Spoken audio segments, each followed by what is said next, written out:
"You're not good enough for my son," my mother-in-law said. She paid a girl to seduce my husband. I found their correspondence and played by its rules. Now they've both lost everything, and I left, with half the business. I remember when it all started, how subtle it was at first, a shift that didn't seem to matter, but deep down, something didn't feel right. It was like a cold shadow that crept into our home, thickening the air between Noah and me. It started with the little things, the late nights at work that became more frequent, the quiet dinners we used to share now filled with tension. He would sit across from me at the table, his eyes never quite meeting mine, always lost somewhere far off. His mind was always somewhere else. At first, I told myself it was just stress. Life, after all, hadn't been easy for us in the last few months. He had been working long hours, and I knew his job wasn't the easiest. But it wasn't just the work, it was something in the way he touched me less, how he seemed to get irritated more easily, how he stopped looking at me the way he used to, like I was the only woman in the world.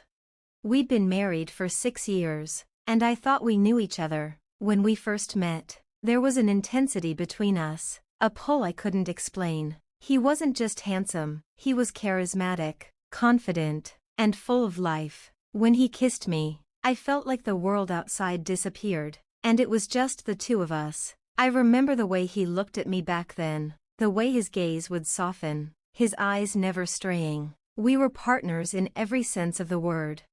But now, he barely kissed me, and when he did, it was quick and absent. It was like he was avoiding me. One evening, I couldn't take it anymore. I decided to ask him, hoping to get a direct answer, hoping to find some way to fix whatever was broken. It was a quiet night, the kind where the world outside felt like it had frozen. I turned to him as we sat in the living room, the soft glow of the lamps casting shadows across his face. "Are you okay?" I asked, my voice careful but direct. "You've been distant lately." Noah looked at me for a moment, like he was trying to figure out what I meant. There was a flicker of something in his eyes, but it quickly vanished. "I'm fine, just tired," he said, his voice a little too casual. "Work's been hectic, you know how it is." I nodded, though I didn't believe him, but I didn't press him. Not yet. It wasn't like Noah to hide things, but whatever this was, it was different. I needed to know the truth. The next day, I found myself staring at his phone while he was in the shower. His messages were open on the screen. Normally, I'd never do this, but something in me broke that morning, and I couldn't stop myself. I scrolled through his texts, checking his social media accounts, his emails, anything that could give me some kind of clue. Nothing. There was nothing on his phone, nothing that even hinted at another woman. He was still, it seemed, as loyal as ever, but the feeling of distance between us, it couldn't just be my imagination. It was real, and it was growing. Days turned into weeks, and the distance between us only seemed to widen. I found myself lying awake at night, listening to the sound of his breathing, wondering what he was thinking. I wondered if he had found someone else, or if something deeper was going on. It was a late Thursday evening when I first started to wonder if maybe he wasn't the only one changing. Maybe there was someone else pulling the strings. I had no real reason to believe that, but something gnawed at me, a feeling, a gut instinct that told me there was more to the story. And then it happened. I was in the kitchen, preparing dinner, when I noticed Noah's phone sitting on the counter. I could hear the shower running, and I was alone in the house. A strange curiosity tugged at me, stronger than anything I had felt before. This time, I didn't hesitate. I picked up the phone. It was unlocked. I didn't know what I was looking for, but I scrolled through his messages again, just like I had the first time. This time, though, there was something different, something new. I stumbled upon a thread of messages, but they weren't from Noah. They were from his mother. The messages were brief, but they were enough to make my stomach drop. "She's too simple for him, not from our circle." One read. Another message, "Get closer to him, seduce him, make him forget her." The name of the girl was never mentioned, but it didn't take much to put it together. My mother-in-law, the woman who had never truly accepted me, had been manipulating my husband from the very start. I felt my heart race. I had no idea what to do. I wanted to scream, to confront him right then and there, but something held me back. I had to be sure. I had to gather evidence. And so, the hunt began. I couldn't shake the sickening feeling in my stomach. The words from my mother-in-law echoed in my head, looping over and over. She's too simple for him, not from our circle. The truth hung in the air like a thick fog, suffocating me. The woman who had always smiled politely at me, always offered words of encouragement, had been plotting against me all along. I had never felt this betrayed. But I couldn't confront Noah yet. I needed more. I needed to understand just how deep this went. For the next few days, I acted normal, keeping up the routine, playing the part of the loving wife, while a storm raged inside me. Noah was still distant, still coming home late, his phone always glued to his hand, but now, every time I saw him reach for it, a cold knot tightened in my chest. Every time I overheard a snippet of his conversation or watched him glance away when I asked him a question, I grew more certain that I was right. And then, one afternoon, it happened. I had just returned from grocery shopping when I saw Noah's car parked in front of a small cafe at the edge of town. I didn't think much of it at first, but as I pulled into the driveway, I noticed something strange. His car was parked in front of a cafe, and there, sitting across from him, was the girl from the messages. The girl with the bright, innocent eyes who had been laughing with him weeks ago. The girl I had seen once, at a distance, walking towards Noah's office building. I didn't recognize her then, but now, seeing her with him again, everything clicked. I parked my car a few streets down, hidden behind a row of trees, my hands shaking. I felt like I was watching a movie. But this wasn't some far-off fiction. This was my life. I didn't know if I was ready for what I was about to uncover, but it was too late to turn back now. I needed to know.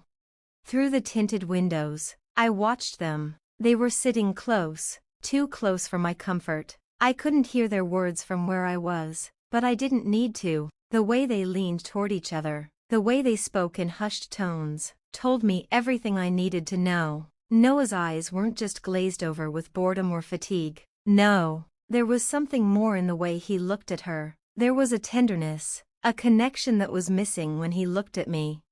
I kept watching, my heart pounding, as they shared a laugh, and then, to my horror, she touched his arm in a way that sent a jolt through me. His smile softened, a look I hadn't seen in months. The feeling of betrayal surged through me like a wave, but I kept my cool. I wasn't going to break, not yet. After what felt like an eternity, they stood up together. Noah kissed her on the cheek, a gesture I had never seen him give me in months, and then they parted ways. He walked to his car, and I didn't move, not even when he pulled out and drove off. I sat there in the silence of my car, struggling to catch my breath. My hands were clammy, my thoughts scattered. The pieces were falling into place. But I wasn't done yet. I had more to uncover, and I was determined to gather every shred of evidence before I confronted him. The next morning, I set my plan into motion.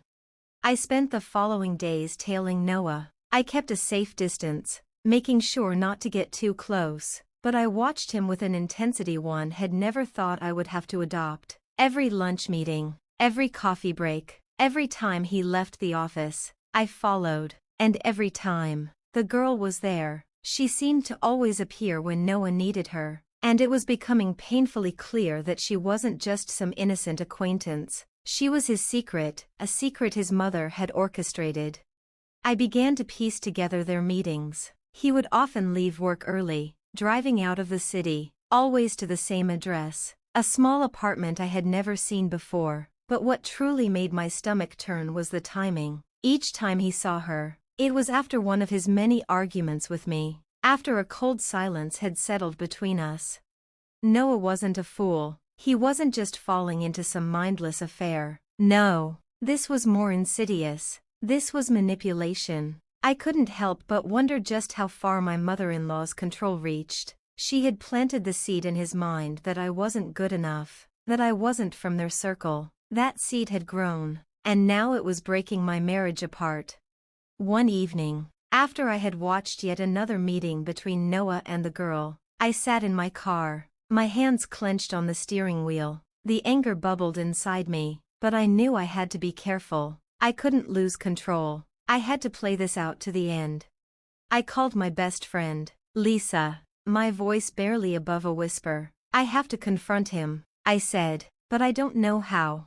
You're stronger than you think, Lisa replied. Just make sure you have the proof. Then, expose him for what he is. Don't let him make you the victim. Her words struck a chord, and for the first time in days, I felt a sense of clarity. This wasn't just about Noah. It wasn't even about the girl. This was about my dignity. I wasn't going to let my marriage, my life, be torn apart by a scheme I had no part in. I spent the next few days compiling the evidence I had gathered. Screenshots of the messages between my mother-in-law and the girl, photos of their meetings, timestamps, and locations. I had it all. It was time to lay it bare. But first, I needed to find a way to confront the woman behind it all, my mother-in-law. The house was silent when I returned home that evening. Noah had already left. Of course, another late night at the office. I wondered if he'd even be back tonight. Would he meet with her again? Would he come home, pretending nothing was wrong? The thought made my stomach turn. But tonight wasn't about him. It was about her. My mother-in-law had always been the picture of grace and charm. She was well-dressed, well-spoken, and her opinions were always calculated and sharp. But beneath that polished exterior, I now realized, lay something far darker. She had orchestrated this, pulled the strings in my marriage without my knowledge, without my consent. I wasn't just being deceived by my husband, I was being betrayed by the woman who had once embraced me as a daughter. I needed to see her face to face. I needed to confront her, to make her understand that I wasn't some passive bystander in this sick game she had created. I wasn't just going to roll over and let her destroy my life. But how? I knew how this would play out if I just walked up to her and demanded answers. She'd lie. Of course, she'd play innocent, act surprised, pretend to be the caring mother who wanted nothing but the best for her son. I needed to have a plan. I needed to control the conversation, not let her twist the truth. I set up a meeting with her under the pretense of needing advice. She was always quick to offer her wisdom when it came to marriage, to relationships, to family dynamics. I knew I could bait her, let her think she was in control, and then, in a single moment, I would expose everything. The next day, I called her. Can we meet? I asked, trying to sound casual. I think we need to talk. Her voice was soft and pleasant, as it always was. Of course, darling. What's on your mind? I just need some advice about Noah, I said, my heart pounding in my chest. I've been feeling like there's a distance between us, and I don't know what to do. He's been so distant lately, and I don't know how to fix it.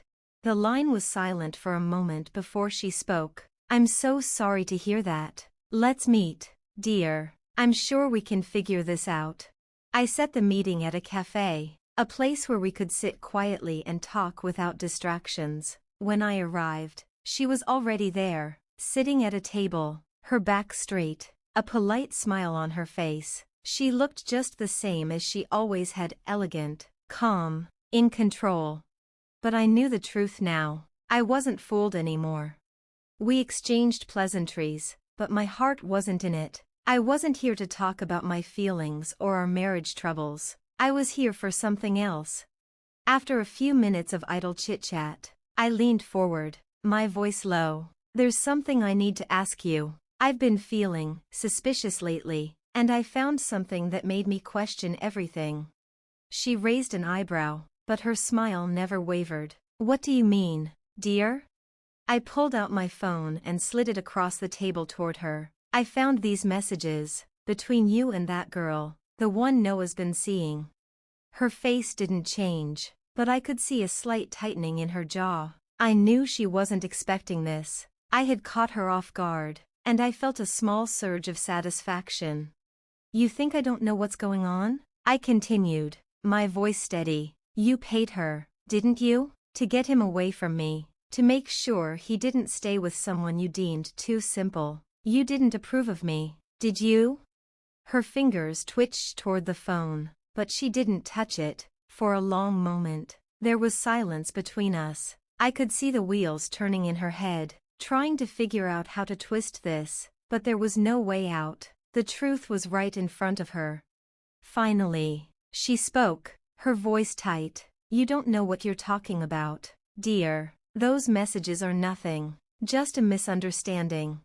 A misunderstanding? I repeated, raising an eyebrow. You're telling me you didn't pay her? That you didn't try to ruin my marriage, to destroy everything we built? She glanced around, as if hoping someone would intervene, but we were alone, and this time, no one could save her. You don't understand, she said, her voice cold now, the mask slipping. I did what I thought was best for Noah. He needed someone who could give him more, someone who was better suited for him than you. I leaned in, my voice low and steady. You never liked me, did you? From the very beginning. You've always thought I wasn't good enough for him, but you didn't care who you hurt in the process. You used me, you used Noah, and you didn't even care. Her eyes flickered with a flash of anger. You think you're so special, so perfect? You're nothing compared to what he deserves. I did what I had to do to fix this. My hands clenched into fists beneath the table, but I kept my voice calm. You ruined it, not fixed it. And now I'm going to make sure everyone knows what you've done. You think you can control Noah? You think you can control me? You can't.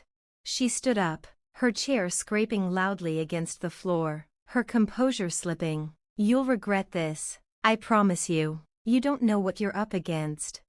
I watched her storm out of the cafe, her heels clicking loudly against the floor, but I didn't flinch. I didn't feel fear or regret. I felt satisfaction. I had exposed her, she couldn't hide anymore. But this wasn't over, not by a long shot. The days following my confrontation with my mother-in-law were strange. Noah came home, his usual disinterested self, but I could tell something had shifted. The weight of the truth hung between us, unspoken but undeniable. He knew I had found out. The silence was louder than any confession. His eyes were no longer filled with the warmth I had once loved, replaced by guilt, fear, and a deep unease. It was the quiet before the storm. I didn't confront him right away. I didn't want him to think I was taking the moral high ground, trying to catch him in a lie, or worse, seeking some form of apology. I was done seeking answers from him. I had everything I needed. I didn't need his confession or his explanations. I needed action. And that action was coming. Noah's mother had underestimated me, thought that a few well-placed lies and a young woman could tear my life apart. She had believed I was some naive girl who would roll over and allow them to rewrite my marriage. But now, I was in control, the power had shifted, and it was time to deliver the final blow. I had already made my move. It was time for Noah to feel the sting of betrayal, not from me, but from the people he trusted. I went to his office. It wasn't the first time I had walked through those glass doors, but it felt different this time. It felt like the beginning of the end. As soon as I entered, I could tell things were off. There were no employees milling about in the lobby. No one was at their desks. Noah's assistant was nowhere to be found. It was eerily quiet. I found him in his office, pacing back and forth, phone pressed to his ear. His back was to me, but I didn't need to see his face to know he was agitated. He was always agitated when things weren't going the way he planned. When he saw me, his face paled. He quickly hung up the phone and turned to face me, trying to muster some semblance of authority. What are you doing here, Lila? I wasn't in the mood for games. I didn't have time for his weak excuses or his feigned anger. I walked into the office and closed the door behind me with a soft click. His eyes flickered toward the door, then back to me. What's going on? He asked, his voice tense.